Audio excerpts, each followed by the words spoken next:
Hola a todos, hola a todos. Hoy nos vamos con algo muy interesante, una nueva patología a dar en el canal sobre esófago. Hoy nos vamos con la acalasia. La acalasia prácticamente es un tema muy interesante porque abarca un síntoma, o vamos a llamar signo síntoma importantísimo, que es la disfagia a sólidos y a líquidos. Muy importante, la palabra acalasia prácticamente como que significa como que algo no se distiende, no se separa. De ahí viene esa palabra, no distensible. Quiere decir que prácticamente va a ser un dato importantísimo, porque así puede ocurrir, como por ejemplo en la enfermedad de Hirschsprung, que la mencionaremos hoy. Esto ocurre, lo mismo que ocurre en el esófago, lo vamos a estudiar futuramente en el colon, en la parte más inferior del colon, que ahí hay una parte que no deja pasar adecuadamente las heces fecales y se distiende el colon. Bueno, en este caso vamos a aplicar ese concepto de no distensión, de no apertura al esófago, y va a provocar una disfagia, lo que es la imposibilidad de tragar adecuadamente a sólidos y líquidos. Hay autores que prácticamente difieren un poquito en esto, porque plantean de que la acalasia no tiene disfagia a sólidos, solamente a líquidos, pero bueno, en realidad es a los dos. Vamos a ver hoy, vamos a tomarlo como que es una disfagia a sólidos y a líquidos. Vamos a ir tomando el tema poco a poco y para ir adelantando. Vamos a ver el tip de hoy. Vamos a ver la revisión de la anatomía del esófago, rápidamente, poder entender hoy qué es la acalasia. Recordatorio del sistema autonómico, porque el esófago, la mayor parte de él, y donde se va a dar este problema, es la parte que está más inferior, inervada por el aparato autonómico, por el sistema vegetativo, la parte autonómica. Vamos a ver recordatorio del sistema autonómico, recordatorio de la fisiología prácticamente del esófago, para entender cómo esas ondas que se producen nuevamente en el esófago dejan de producirse, dando lugar a una gran dilatación de este esófago por encima de la parte que se ha contraído o se ha prácticamente cerrada, vamos a llamarle así, cerrada, el esfínter esofágico inferior. Vamos a ver las causas relacionadas con esta enfermedad, semiología de la acalasia, vamos a ver el diagnóstico diferencial y sobre todo el megaesófago. Es algo que parece, pero hay sus diferencias, sobre todo a los rayos X. Vamos a verlo al final. Y tratamiento quirúrgico de esta patología. Aquí está la acalasia, sobre todo síntomas, diagnóstico y algunos aspectos novedosos del tratamiento. Vamos a ver entonces el tip de hoy. El tip de hoy va dirigido a un sentimiento muy importante, un sentimiento que no puede faltar en el ser humano, que no debe faltar, que es el amor. Entonces, ¿qué es el amor? El amor es la fuerza más grande que mueve la tierra, como dirían algunos cantantes en sus canciones románticas, porque prácticamente cuando Dios nos hizo con amor y no nos abandona en esa sensación y en esa solicitud. De ahí sale la famosa frase de la bíblica, dice: amémonos los unos a los otros, no odiáis. ¿Ok? Por tanto, vamos a ver que es un sentimiento complejo, muy importantísimo, que puede influir en nuestras decisiones y acciones. Sin amor, prácticamente no accionamos. Fíjense, cuando usted, muchos lo han sentido, el que nunca se ha enamorado, el que nunca ha amado algo, no puede entender lo que estoy hablando. Pero fíjense, cuando usted se ha enamorado, está diferente. La autoestima, el deseo de luchar, el deseo de levantarte, de emprender, es diferente. Es así. Por eso es que influye en las decisiones y acciones que tomamos cada día. Contribuye al bienestar emocional y mental. es sine qua non. El estado mental, emocional, está regido por esa sensación de amor que le tenemos a las cosas, amor a una carrera, amor a una mujer, amor a la pareja, etcétera, para no estar en definiciones ahora. Es el principal sentimiento de la vida. Fíjense que así es. Einstein, en carta a su hija, que la debía abrir cuando fuera un poco mayor, le decía: hija, nunca deje de amar, porque el amor es más que la ley de la gravedad, más que la ley de las leyes físicas, las leyes de la termodinámica. El amor es la ley más fuerte que mueve la Tierra. Por tanto, nunca deje de amar. Es interesante. Tenemos entonces que, pero fíjense que, pero Dios, que es rico en misericordia por su gran amor con que nos amó a nosotros. Efesios 2, 4, 9. Es interesantísimo este tip sobre el amor, porque no dejes de amar. Ama siempre. Cubre tu corazón con amor y nunca con odio. Seguimos adelante.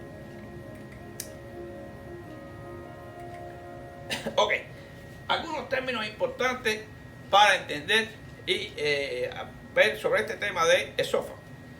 La disfagia, la dificultad para tragar, la dificultad para poder deglutir esos alimentos, que algo como que se te queda trabado, no puedo tragar, algo no impide que yo pueda tragar adecuadamente, el alimento no me baja, como diría una persona cuando va al médico, el alimento, doctor, no me baja de aquí. Bien, vómitos, vamos a diferenciarlo, porque fíjense que después de esto relacionado, el vómito es la salida de material gástrico o bilioso, pero viene lógicamente del estómago o del duodeno. Quiere decir que es importante, porque en esto vamos a ver otros dos conceptos, que es reflujo y regurgitación, que vienen alimentos que están retenidos en el esófago. No contienen bilis, por lo general, no contienen bilis, no son alimentos gástricos ya digeridos, etcétera. Son prácticamente que salen de la parte superior del esófago, que se salen porque no han podido ser pasados al estómago. Muy importante. No son ácidos por lo general, por eso es porque no han tenido contacto con el estómago, con el ácido gástrico, con el quimo gástrico. Igual que la regurgitación. La regurgitación, el reflujo, se puede ver en otras patologías, se puede ver en cáncer gástrico, se puede ver en otras, pero bueno, son clásicas de esta acalasia. Lo que son los ganglios parasimpáticos.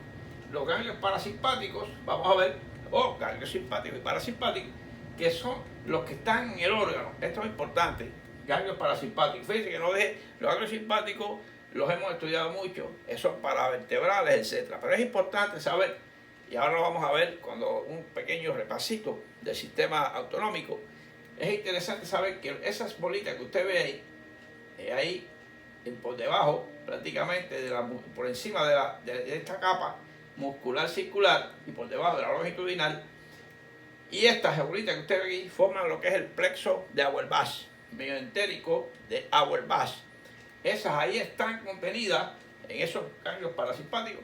Las neuronas, ahí empieza la neurona posináptica en el sistema parasimpático, en el esófago. Y es ahí donde va a radicar, quiero que me entiendan bien ahora, porque la ausencia de esos plexos es la esencia fundamental de esta acalasia en la zona final del esófago.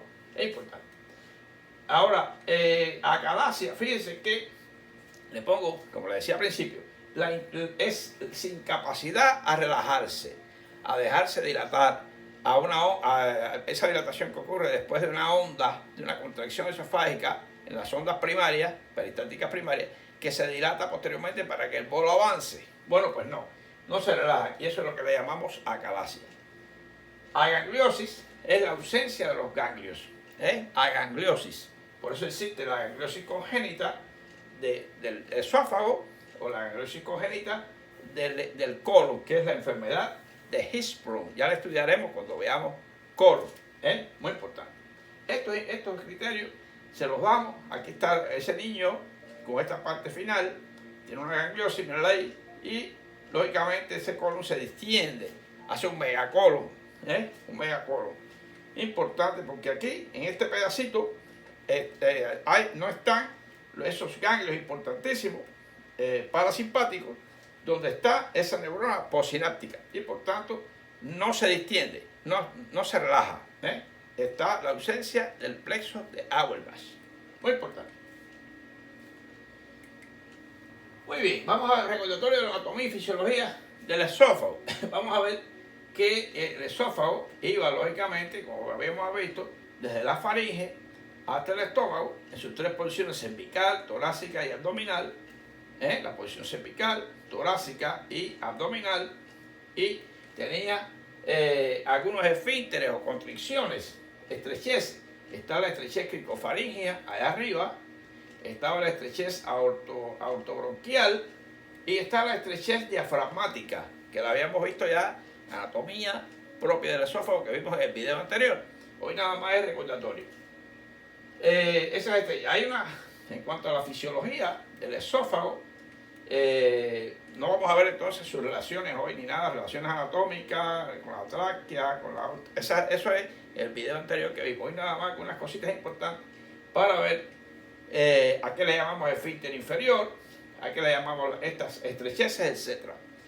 Y lo que sería la parte fisiológica tiene una fase motora que está aquí arriba, en la parte más superior, porque el esófago hasta el tercio medio es motor, es voluntario, y de ahí hacia abajo ya inervado por el simpático y parasimpático, pero ya de forma autonómica, no responde a lo que es mi esfuerzo voluntario de tragar, sino que esas son ondas ya espontáneas. Hay una peristalsis primaria en la cual la onda, una contracción proximal, corresponde a una dilatación distal para que el bolo alimenticio vaya avanzando y llegue hasta el cardia y entre al estómago. Esto es muy importante. Estas peristalsis primarias son las normales del esófago para empujar ese bolo alimenticio. Está la peristalsis secundaria, que es en caso de que quede, por ejemplo, un alimento en el esófago, que se produjo la onda, pero el alimento se quedó, se produce una onda secundaria de estímulo y empuja el bolo alimenticio hacia el estómago. Y están las terciarias, que son anormales, prácticamente a veces se producen inclusive sin alimento. Son ondas terciarias que no tienen función directamente relacionadas con alimentos, prácticamente. Esto es importante, tocamos esta pequeña parte de la anatomía y cómo se mueve el alimento en el esófago, muy importante. Fíjense que hay autores que dicen que la persona puede tragar y hasta estando boca abajo, o sea, con las piernas para arriba y la cabeza para abajo, se produce normalmente la llegada del alimento al estómago, porque es un órgano hueco de cavidad virtual, pero que quiere decir que inclusive antigravedad, en contra de la gravedad, puede el alimento llegar al estómago. No es una cavidad, un tubo de agua, que si tú pones el agua cae por gravedad, no, la empuja hacia el estómago, que esté el cuerpo humano en posición de cabeza hacia abajo y piel hacia arriba. Así funciona el esófago, con ese tipo de ondas primaria, secundaria y terciaria. Vamos a ver el sistema, un repasito rápido a lo que es el sistema autonómico. Está compuesto por el sistema simpático y parasimpático. ¿Por qué repasamos esto? Porque miren, el simpático prácticamente vamos a ver cómo los nervios que salen de la columna, de la médula espinal, salen hacia ganglios, vamos a mostrárselo más adelante, un esquemita, hacia los ganglios que están paravertebrales. Ahí hacen una sinapsis y después nervios largos van hacia los órganos para inervar, por ejemplo, el esófago, el corazón, con el plexo cardíaco, al estómago y todos los órganos de la cavidad. Con una neurona corta hacia los ganglios y una neurona larga hacia el órgano, más larga. Y entonces el neurotransmisor en este punto va a ser la acetilcolina. En el sistema parasimpático, donde estaría hasta el colon transverso, que es inervado por el vago que sale del tronco encefálico, hasta todo lo que es en el cuello, todo lo que es en el tórax, todo lo que es hasta el abdomen, da una neurona larga, que fíjense que el ganglio donde se produce la sinapsis están en los órganos. Por ejemplo, en este caso, esta área de aquí sería una bolita de esta que está aquí. Ahí llega toda la neurona larga, presináptica, hace sinapsis y de ahí va hacia el órgano. Así ocurre en el estómago, así ocurre en el intestino delgado, en el colon, en todo. Todo lo que son los órganos, las vísceras. Muy bien. Quiere decir, y el neurotransmisor de esa sinapsis es la acetilcolina. Para los dos es la acetilcolina con un receptor nicotínico, porque es periférico, porque si es a nivel cardíaco se llamaría muscarínicos, muy importante. Y aquí la neurona cortita, esa que está ahí, una neurona cortita que ya va hacia las fibras musculares, etc. Pero también tiene la acetilcolina como neurotransmisor. ¿Qué quiere decir? Que vamos a ver cómo se producen en las enfermedades inmunológicas o las enfermedades Chagas, etcétera, y otras causas genéticas, ausencia de estos plexos y estas dos, esta sinapsis más esta, por ausencia de los ganglios, y eso es lo que va a producir la galaxia. Muy interesante, Y otros factores. Y hay otros neurotransmisores, como que es el péptido intestinal vasoactivo, el óxido nítrico, como veremos, que tiene relación con que no se produzca adecuadamente la influencia nerviosa en ese tubo llamado esófago, y produce una ausencia de relajación y, lógicamente, o dilatación previa a esa estenosis, que sería entonces la galaxia. Miren, muy interesante. Por eso le hago una pequeña explicación rápida de lo que es el sistema simpático y parasimpático, porque ahí es que va a estar el meollo del asunto. El simpático y el parasimpático son los que inervan esa área. Y la ausencia de estos ganglios a ese nivel y de trastornos con receptor de acetilcolina, etc., son los que traen consigo el problema a ese nivel. Bueno, entonces vamos a revisar la inervación de nuevo del esófago para ver.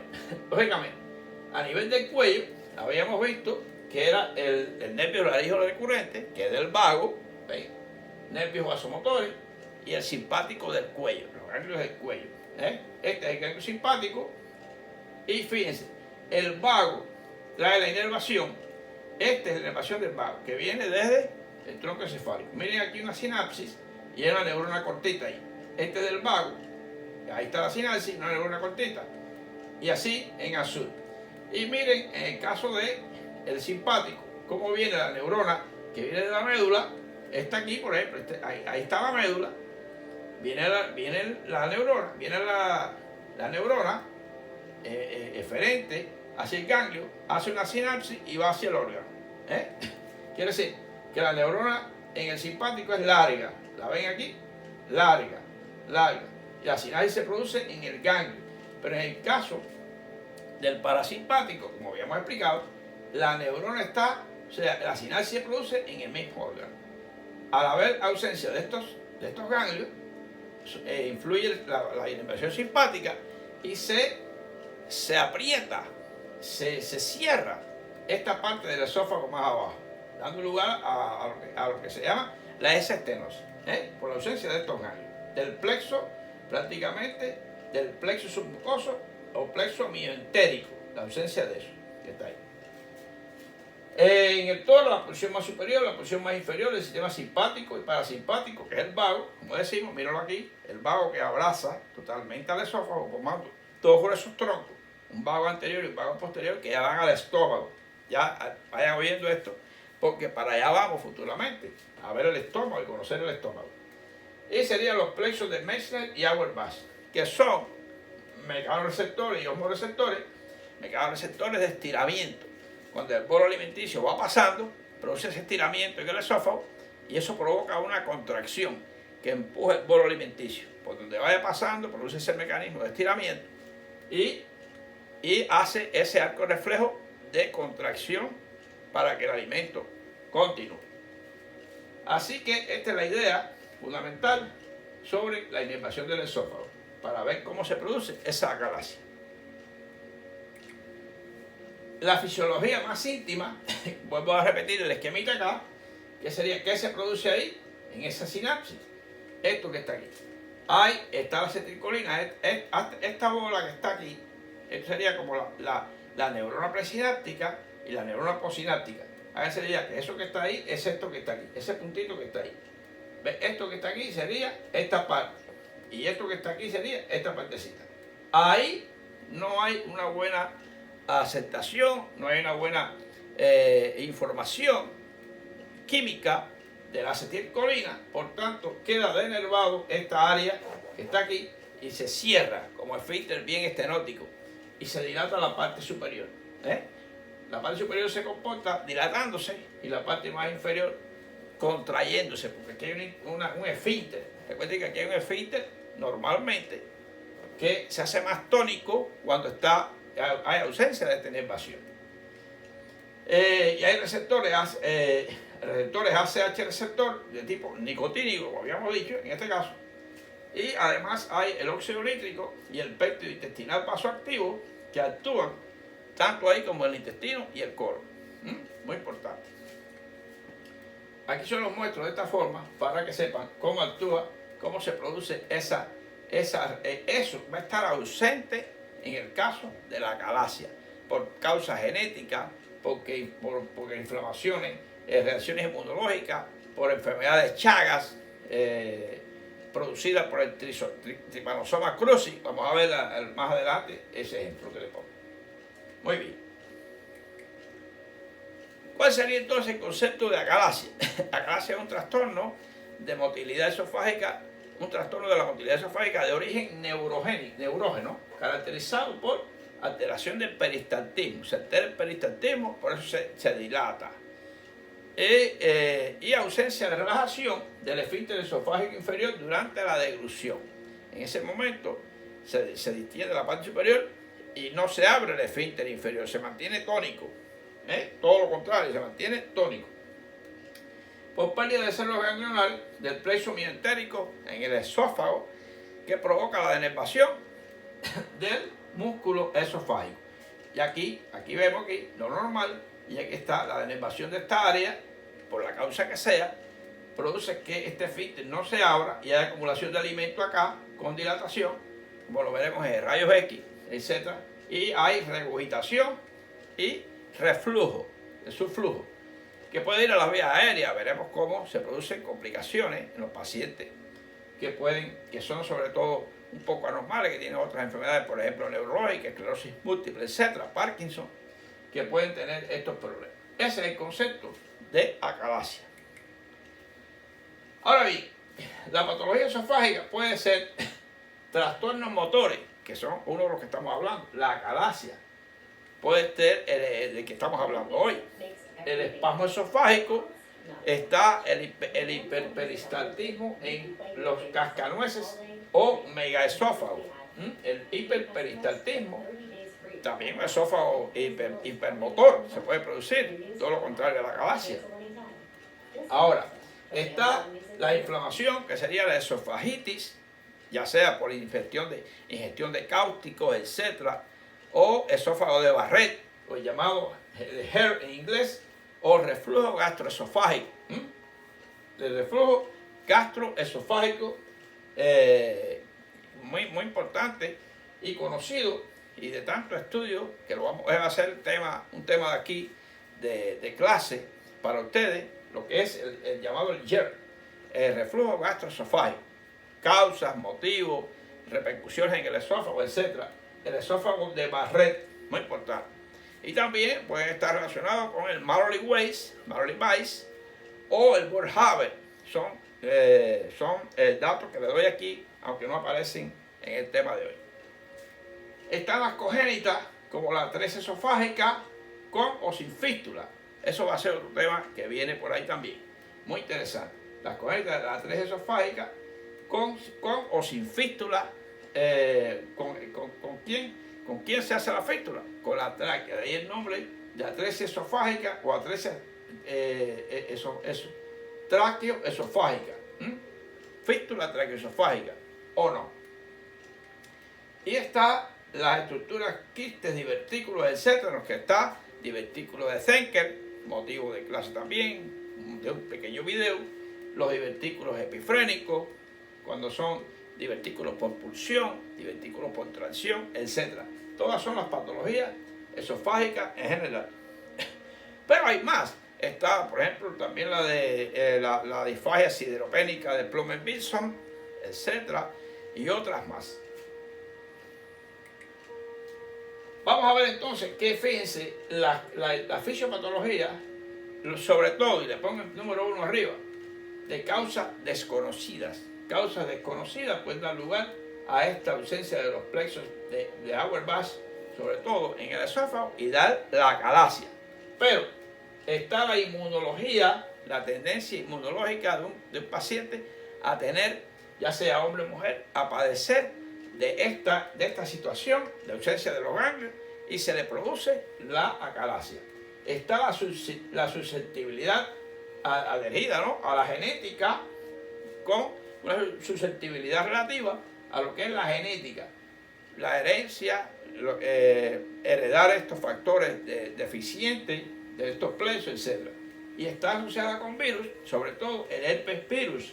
Se habla del herpes virus como productor de este problema a nivel de los plexos de Auerbach en los órganos tubulares del tubo digestivo. Y está asociado, muy aparte, con la enfermedad de Chagas, siendo la causa, como les decía, el Trypanosoma cruzi, que es transmitido por este vector, esa garrapatilla que está ahí. En las heces fecales de esa garrapatilla va a estar el Trypanosoma cruzi. En esas heces fecales de esa garrapatilla que usted ve. Ahora bien, todos estos factores van a dar lugar a un daño de ausencia a nivel de los ganglios parasimpáticos, los que vimos ahorita, a nivel ahí del esófago, los ganglios parasimpáticos que están en la pared esofágica, sobre todo en la parte inferior, y va a haber una pérdida de peristalsis e hipertonía del esfínter esofágico inferior. Esa es la esencia fundamental que les planteo de lo que es la acalasia, fundamentalmente. Muy bien. Ahora bien, ¿cuál sería la semiología o cuadro clínico general? Ya lo hemos ido mencionando prácticamente. Si hay una obstrucción, lógicamente que va a haber, aparecen progresivamente y agravan con el tiempo. O sea, la parte semiológica importante, que los síntomas y signos prácticamente aparecen progresivamente y se agravan con el tiempo. La incapacidad para tragar o la disfagia a sólidos y líquidos. Ya le digo, posiblemente si la disfagia es a líquido, habla más de una disfagia por acalasia. Y si habla más de sólido y líquidos, habla más de neoplasia del esófago. Eso es un poquito, los autores están siempre estudiando este tema y es importante. Hay una regurgitación de alimentos acumulados. Lógicamente, al haber esa distensión de esófago, esos alimentos acumulados, comprime órganos vecinos, etcétera, por esta misma distensión, y hay dolor torácico. Eso sería lo que se presenta prácticamente de inmediato, con regurgitaciones y devolver los alimentos. Y están los síntomas tardíos como pérdida de peso, lógicamente, esta progresión de no tragar y no baja el alimento y pérdida, y se convierte como casi que son regurgitaciones versus vómitos, no vómitos exactamente, pero se pierde alimento. Por tanto, y líquido a la vez, hay pérdida de peso.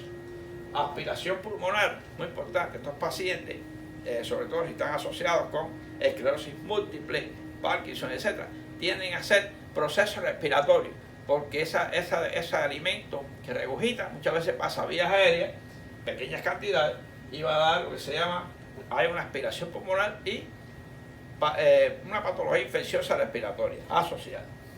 Está el megaesófago asociado. Cuando hay ese esófago que no funciona, se distiende con alimento, puede distenderse más y va a caer en lo que se llama megaesófago. Con una tos crónica también, prácticamente asociada a una tos crónica. Recuerden que el esófago está muy pegado a la tráquea por la anatomía, está pegada, prácticamente hay muchos ligamentos que unen tráquea y esófago según la anatomía, la pueden revisar. Y lógicamente que hay un dolor torácico, una tos crónica. Todos estos síntomas son de forma progresiva. ¿Cuál sería el diagnóstico diferencial de la acalasia? está el espasmo esofágico. El espasmo esofágico es el diagnóstico diferencial para la galaxia, para el megaesófago y para el infarto del miocardio. Muy importante. Un espasmo esofágico es muy doloroso. Prácticamente quien ha tenido espasmo esofágico fuerte piensa inclusive en infarto del miocardio. Es una cosa, y un dolor celebrante fuerte que ha llevado a hacer inclusive electrocardiograma. La esclerosis múltiple, lógicamente, ustedes saben que tiene toda la esclerosis múltiple, que a nivel la desmineralización de los nervios es a nivel central, pero como que a nivel central están los mandos de todo lo que es periférico. Hay pérdida de visión, o hay problemas de los nervios de los oculares, pérdida del nervio óptico, etc. Y hay mucha pérdida de fuerza en todo, incluyendo el esófago, la musculatura esofágica, etc. Y donde quiera que actúa los problemas con hay desmineralización, por tanto no hay una transmisión adecuada a ese esófago y por tanto se comporta como una distensión de esófago, una dilatación de esófago, que no hay una buena disfagia. La enfermedad de Parkinson por igual, el divertículo de Zenker, a pesar de ser un divertículo de Zenker ubicado ahí, que lo vamos a ver como tema, obstruye la deglución. Hay problema para la deglución. También se comporta como una disfagia. Cáncer de esófago, megaesófago y el síndrome que como les decía, de síndrome de Plummer-Vinson o disfagia sideropénica o síndrome de Patterson-Kelly. Importante. Esto es un tema, es una lapidita, que es una de las patologías de esófago que siempre se menciona. No es tan frecuente como una esofagitis, no es tan frecuente como una galaxia, jamás, pero puede presentarse. Enfermedad que no se piensa, no se diagnostica, importantemente. Acuérdense que disfagia sideropénica. ¿Qué quiere decir esto? Anemia por déficit de hierro. Sidero de hierro, pénica, que está disminuida. Así que bueno, ahí les muestro la disfagia, el divertículo y todas algunas ideas que le doy. La enfermedad de Parkinson, sobre todo, ustedes saben que tiene relación con la dopamina, etc. Y toda la musculatura. Se producen temblores de reposo, etc. Y la rigidez, sobre todo troncal central, con movimientos involuntarios periféricos, influye también en el esófago. Algunos estudios para diagnosticar la galaxia está la manometría esofágica, lógicamente las mediciones del esófago, de las presiones esofágicas, etc., llevadas a pantalla, llevadas a analizar esas ondas primarias, secundarias y terciarias. El estudio de deglución con varios, vamos a verlo con varios, vamos a ver ahora el diagnóstico mejor, y a veces una endoscopía superior, o sea, lo que sería una endoscopía de las vías digestivas altas. Según la manometría, hay tres tipos de clasificación según la manometría. Una tipo clásica, que es contractilidad mínima del esófago, finalmente ese es el dato que nos dan. Una tipo 2, con periodos intermitentes de presurización panesofágica, lógicamente, la presión de esas paredes sobre los bolos alimenticios no se produce alteración, que son periodos intermitentes de cambio de la presión. Y está el tipo 3, espástica, ya en este caso, contracciones distales prematuras. Prácticamente que esas contracciones, todo lo contrario, donde el bolo alimenticio va bajando, en vez de dilatarse la parte distal al bolo alimenticio, hay una contractura. Por tanto, se comporta como espástica. No se abre el esófago para que el bolo pase. Quiere decir que eso es de acuerdo a la manometría. Diagnóstico radiológico. Aquí tenemos, miren, el famoso, aquí está el tipo 1, tipo 2. El tipo 1, miren, prácticamente, lógicamente, miren aquí, esto es lo más frecuente. Dilatación esofágica con un túnel o estrechez previo a llegar al estómago. Aquí en este país, ahí está la estrechez, esta que está aquí. Y se dice que es una imagen en pico de ave. Miren, esto parece como un pico de un ave, esas aves que tienen el pico largo. así es el diagnóstico, un megaesófago por encima sin contracciones, dilatado. Esto es ya alimento que hay aquí, líquido, alimento prácticamente. Y este es la porción estenótica agangliónica. Esta ahí. Este es la esófago-manometría, una manometría esofágica, es la excelencia, la prueba de excelencia para saber si el esófago está funcionando de manera adecuada. Es importante. Que ahí vamos a ver, como lo había explicado, esto es una lámina que usé cuando vimos el esófago, las primarias y secundarias, o sea, las sondas primarias, peristaltia primaria y secundaria, y las terciarias que no, prácticamente no funcionan. Hay ondas, pero no tienen relación con el bolo alimenticio. No son productivas, es lo importante. Esta es la esófago-manometría. Y el tratamiento de la calasia es importante. Hay varios métodos avanzados actuales, etc. Sobre todo la dilatación neumática con balón. La dilatación neumática con balón, un balón que es una dilatación, pero prácticamente no ha tenido buenos resultados. Muchas veces produce dolor, produce reacciones en el paciente muy desagradables, etc. La miotomía quirúrgica del esfínter esofágico interior de Heller, que se corta todas esas capas musculares y se deja prácticamente una capita ligera de músculo y se deja solamente la mucosa, prácticamente la mucosa, con cierto reforzamiento de la adventicia. Y está la miotomía endoscópica transoral y a veces la inyección de toxina botulínica. Esto, lógicamente, para inhibir, ¿no? Acuérdense que la intoxicación por la intoxicación botulínica prácticamente produce una competencia con los niveles de la parte de calcio, cuando se va a producir la exocitosis. Prácticamente eso es lo que provocamos, para que haya exceso, no haya contraposición de la secreción de la acetilcolina y no haya problema con el receptor. Recordar que están lo que se llama la intoxicación por óxido fosforado, muy importante, y lo que es la intoxicación con la botulínica, la bacteria botulínica, son las dos causas fundamentales que tienen relación con la acetilcolina.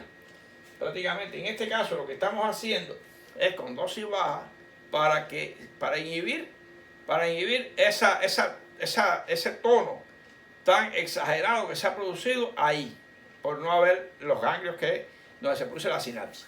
Por tanto, eso relaja un poco el esófago. Manejo médico con nitrato o inhibidores de los canales de calcio. Inhibidores de canales de calcio, como las amlodipina, el litiazem, se pueden usar de modo bastante controlado bajo control médico. Muy importante. Este sería un tratamiento general de lo que es la acalasia.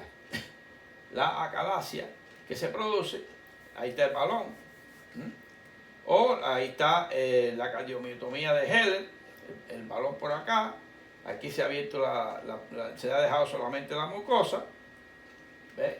Heller's cardiomyotomy, aquí está, y el uso, la aplicación de la butulina en la pared del esófago. Esta es la cardiomiotomía de Heller, puede ser transparoscopio o translaparoscópico o transtoracoscopio. Como que está aquí, se puede ir por el tórax o se puede ir por el abdomen. Recordar que se puede resolver a través de la área de la pequeña porción abdominal del esófago, ahí es que está el esfínter esofágico inferior, y ahí se puede trabajar sobre esa pared. Por eso puede ser translaparoscopía, una laparoscopía, vía abdominal, o toracoscopio, por vía torácica. Muy bien. Es mucho mejor a través del abdomen. La cavidad torácica lleva otra, por sus presiones negativas, por sus características propias, está el pulmón, etc. Todo esto es mejor por la vía abdominal. Bueno, pues como siempre, recordar que mis temas son aclaratorios, facilitar conocimiento, facilitar sobre las patologías. Pueden haber otros datos, pueden haber otras que ustedes pueden buscar en internet, pueden encontrar y asociarlos a estos datos que yo les doy. Pero el tema es importante y es bueno que se sepa. Muchas gracias y les doy como frase: donde no falta voluntad, siempre hay un camino. La voluntad, el deseo de emprender, siempre nos abre un camino delante de nosotros. No hay obstáculo si podemos poner en nuestra mente la vía a donde voy. Si sé dónde voy, pues, va a aparecer siempre un camino. Y sobre todo, si hay voluntad de hacerlo, voluntad de lograrlo. Así que bueno, como siempre, les dejé para el final solicitarle que llegó hasta el final, hasta ahora, les solicito que se suscriba, les solicito que se haga miembro del canal. Si quiere tener más aclaración sobre temas de duda, etcétera, dedicarle tiempo personalizado a ustedes, cuenten conmigo, tutorías, etcétera. No le tengan miedo a hacerse miembro del canal, porque muchas veces en la vida empleamos dinero para cosas banales y las botamos en nada. Sin embargo, en las cosas que te hagan falta, que te interesen, no la piensen, no la piensen. Hágase miembro del canal y me tendrá más directamente para ustedes, como siempre les he dicho, para aclarar todo lo que ustedes quieran, de cosas inclusive que cuando me lo preguntan por los comentarios, son temas de éticos, cosas personales. Les sigo diciendo que no se pueden, sé que es una comodidad para ustedes preguntármelo, que yo se los explique ahí, pero en realidad no puedo explicar temas éticos, temas personales, de enfermedades, etcétera, a través de sus comentarios. Un feedback correctamente y le doy las gracias y está muy bien, perfecto, un abrazo y todo. Pero en realidad no puedo establecer preguntas y respuestas, etcétera, a través de ahí, porque eso lo ve todo el mundo y no podemos, éticamente, no se puede, no se debe y no lo vamos a hacer. Así que bueno, con gusto siempre les hago un pequeño comentario cuando me preguntan, pero ya después ustedes ven que ya me quedo callado. Si usted quiere profundizar más, si quiere tutorías, si quiere temas aclaratorios para usted, ayuda, etcétera, en anatomía y cualquier tema, hágase miembro del canal y hablamos. Y estamos siempre comunicados con ustedes con mucho gusto y mucha humildad. Así que seguimos adelante y seguimos con los temas de esófago. Así que más adelante probablemente la atresia esofágica. Seguimos adelante.